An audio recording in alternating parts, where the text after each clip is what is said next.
The importance of picking the right place in the truck stop parking lot. Let's talk about it coming up.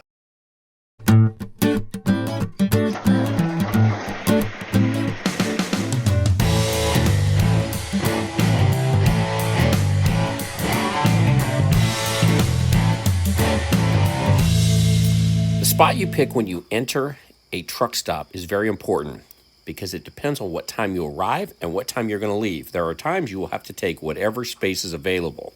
Other times you can choose. Notice the truck that formerly was a Millis unit right here?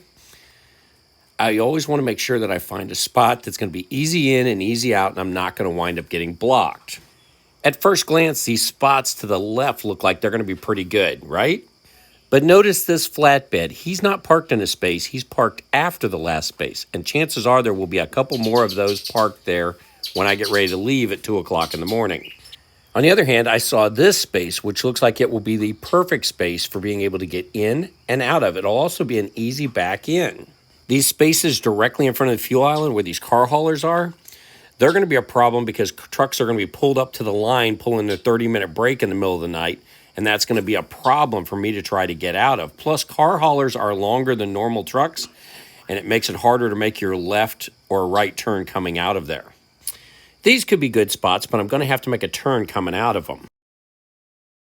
Ideally, I would have liked to have had the second or third parking place there because there's no chance of the truck at the corner blocking me in. In this particular case, there's already a vehicle in the spot to the right of me. Now, this is 5:30 p.m. in the afternoon. All right, it's not a problem. I got the truck tucked in. I'm going to be able to do my post trip. There's going to be trash cans right here to my side so I can get rid of my trash without any problem. I've got grass behind me and beside me, so there's not going to be anybody parked there. And I have a straight shot to the exit. This will be very important at 2 o'clock in the morning when these parking places are all filled up and a lot of people have parked in additional spaces where they could try to fit in. Looking at this overhead shot from Google Maps, we can talk about it and I'll try and explain why I picked where I picked. The spots I highlighted in green are ideal, but they are reserved spaces. I have to pay to park there. The spots I highlighted in yellow are good spots, but I'm going to have to turn around to be able to leave. In addition, they were all full and there were a couple oversized loads I would have had to work around. This center part is going to cause a disruption. It's going to cause me to have to go around to get out if I'm parked up here.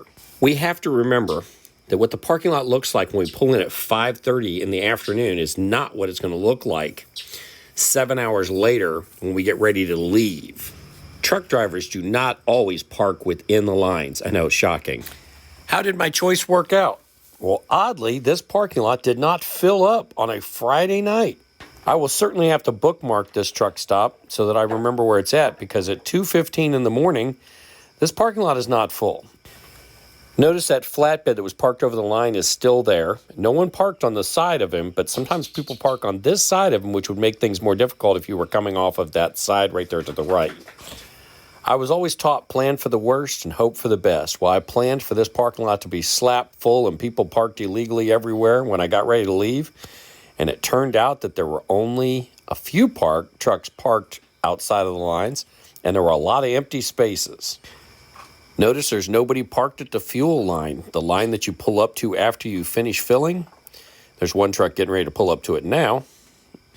One thing to note when you see oversized trucks, they are generally going to be parked there the entire night because they're not allowed to drive at night.